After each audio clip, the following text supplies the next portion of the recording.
ഓം ശ്രീ ഗുരുഭ്യോ നമ. ഒരിക്കൽ വളരെ പ്രസിദ്ധനായ ഒരു ശാസ്ത്രജ്ഞൻ അമ്മയെ കാണാനെത്തി. അദ്ദേഹത്തിൻ്റെ മുഖത്ത് വിഷാദം നിറഞ്ഞിരുന്നു. ദർശന സമയത്ത് അമ്മ അദ്ദേഹത്തോട് കുടുംബത്തിന് എല്ലാവർക്കും സുഖമാണോ എന്ന് തിരക്കി. പൊട്ടിക്കരച്ചിലായിരുന്നു ഉത്തരം. അമ്മ ആശ്വസിപ്പിച്ചു. അദ്ദേഹത്തിന് തൻ്റെ മകൻ ഒരു പ്രത്യേക കോളേജിൽ പഠിക്കണമെന്നായിരുന്നു ആഗ്രഹം. മകൻ അത് സ്വീകരിക്കാൻ തയ്യാറായില്ല.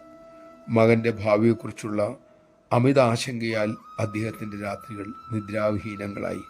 ക്രമേണ വിഷാദം അദ്ദേഹത്തെ പിടികൂടി.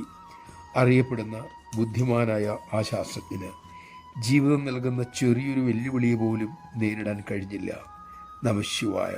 അമ്മ അരുളുന്നു, മക്കളെ, മനസ്സാണ് എയർ കണ്ടീഷൻ ചെയ്യേണ്ടത്.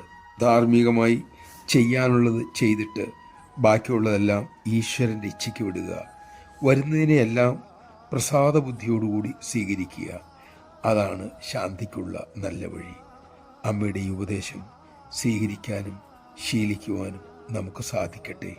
അതിനുള്ള ബുദ്ധിയും ശക്തിയും നൽകാനായി അമ്മയോട് തന്നെ നമുക്ക് പ്രാർത്ഥിക്കാം.